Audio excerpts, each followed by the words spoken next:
Guys, आपको स्वागत है आपके अपने YouTube चैनल राइक एजुकेशन पर। तो हमने लास्ट वीडियो में एवोगैड्रोस हाइपोथेसिस पढ़ ली थी। आज हम स्टार्ट करेंगे section 8 atomic and molecular masses and mole concept. तो इसके अंदर हम पहले एटॉमिक मासेस और मॉलिक्यूलर मासेस के बारे में पढ़ लेंगे, उसके बाद हम मोल कॉन्सेप्ट को स्टार्ट करेंगे। पहले रिलेटिव एटॉमिक मास। तो रिलेटिव एटॉमिक मास हमारे पास होता क्या है? The atomic mass of an element is the number of times an atom of that element is heavier than an atom of carbon taken as 12। तो एक एटॉमिक मास एलिमेंट का वो होता है जितने नंबर ऑफ टाइम एक atom है element के, वो कितना भारी है कार्बन एटम से जो 12 में लिया जाता है। मतलब 1 एटॉमिक मास यूनिट वो हमारे पास इक्वल होती है 1/12 मास of an atom of carbon 12 isotope. अब हमारे पास आगे आता है thus the atomic mass of hydrogen is 1.008 AMU while the oxygen is 15.9994 AMU और taken as 16 AMU। तो हमारे पास आता है मास स्पेक्ट्रोमीटर। मास स्पेक्ट्रोमीटर हमारे पास क्या होता है? The atomic masses of an element have been determined accurately during the recent years using an instrument called mass spectrometer. Mass spectrometer से हम एटॉमिक मास निकाल सकते हैं एलिमेंट के एक्यूरेटली।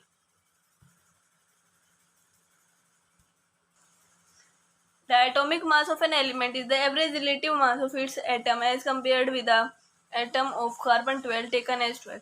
एटॉमिक मास एक एलिमेंट का एवरेज रिलेटिव मास है उसके एटम से, जो कि हमारे पास कंपेयर किया जाता है एक एटम से जो कि कार्बन 12 का है।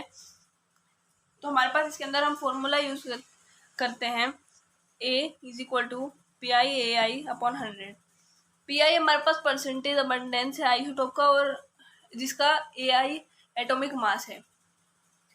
ऐसे ही हमारे पास average relative atomic mass of an element can be calculated from the fractional abundance. Fractional abundance से निकाल सकते हैं हम atomic relative atomic mass. Fractional abundance होता क्या है हमारे पास? Fractional abundance of an isotope is the fraction of the total number of atoms is comprised of the that particular isotope। तो वो जिस पर्टिकुलर आइसोटोप से बना हुआ होता है उसके अंदर कितने नंबर ऑफ एटम है वो हमारे पास फ्रैक्शनल अबंडेंस होता है। हमारे पास एक ये टेबल दिखा रखी है जिसके अंदर हमारे पास एटॉमिक मास दिखा रखे हैं कुछ एलिमेंट्स के और उनके कॉमन नेम। देखिए हमारे पास जैसे कि हमारे पास एलिमेंट है एल्यूमिनियम, तो उसका सिंबल हमारे पास Al है और उसका एटॉमिक मास है 27। तो ऐसे हमारे पास सबके दिखा रखे हैं, तो हम इनको याद रख लेंगे। अब हमारे पास इस टॉपिक से रिलेटेड क्वेश्चन आता है। First, chlorine has 2 isotope of atomic mass unit 34.97 and 36.97। अब हमारे पास क्लोरीन है, उसके दूसरे दो आइसोटोप है जिनका एटॉमिक मास यूनिट है 34.97 और 36.97। तो जो रिलेटिव अबंडेंस है दो आइसोटोप की वो है हमारे पास 0.755 और 0.245। हमारे पास हमें इनका एवरेज एटॉमिक मास निकालना है। तो एवरेज एटॉमिक मास निकालने के लिए हम करेंगे average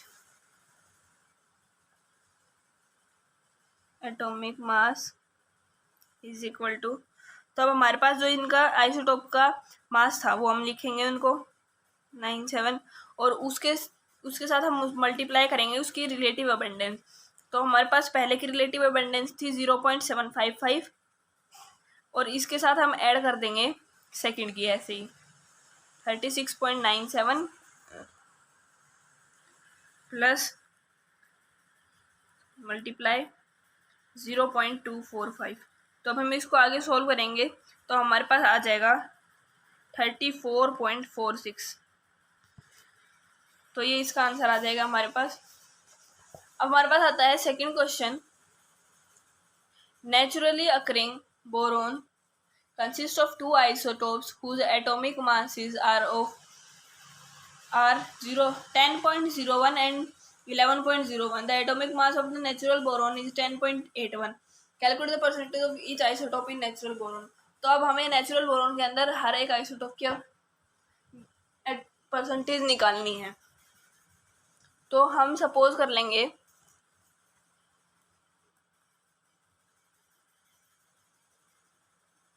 suppose the percentage of isotope with atomic mass 10.01 is equal to x। तो हम मान लेंगे कि जिस आइसोटोप का एटॉमिक मास 10.01 है उसके परसेंटेज x है हमारे पास। तो then the percentage of isotope with atomic mass 11.01। अब जिसका मास हमारे पास 11.01 है उसको हम ले लेंगे 100 माइनस एक्स। तो अब हम निकालेंगे एवरेज एटॉमिक मास।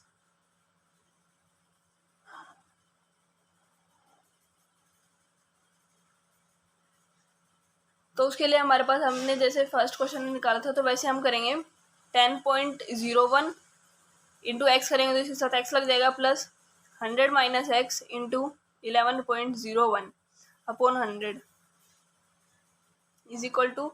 अब ये हमारे पास ब्रैकेट है तो हम इसको खोल लेंगे। तो हमारे पास जो ये ब्रैकेट है हम इसको खोल लेंगे तो हमारे पास आ जाएगा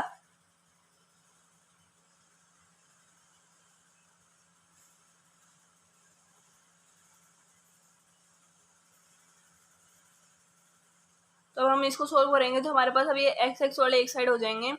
10.01 x minus 11.01 x plus 1101 upon 100। अब इसके अंदर से इसको माइनस करेंगे तो हमारे पास सिर्फ एक्स बच जाएगा 1x। तो उसको हम लिख देंगे 01 माइनस एक्स अपॉन 100। तो अब हमारे पास दे रखा है नेचुरल बोरोन का मास 10.81। तो अब हम इसके इक्वल में उस मास को लिख लेंगे x upon 100 is equal to 10.81। तो अब इसको हम क्रॉस मल्टीप्लाई कर देंगे तो हमारे पास आ जाएगा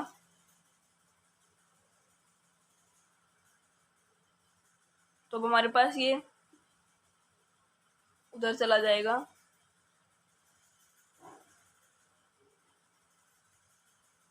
इसको हम ऐसे भी लिख सकते हैं 1101 माइनस 1081। तो अब हम इसको माइनस करेंगे तो हमारे पास 20 आंसर आ जाएगा। अब हमारे पास x की वैल्यू 20 आ गई। तो x हमने लिया था percentage of isotope with atomic mass 10.01। तो उसकी परसेंटेज आ गई हमारे पास 20%। और जो सेकेंड था हमारे पास उसकी परसेंट आ गई हमारे पास 80%।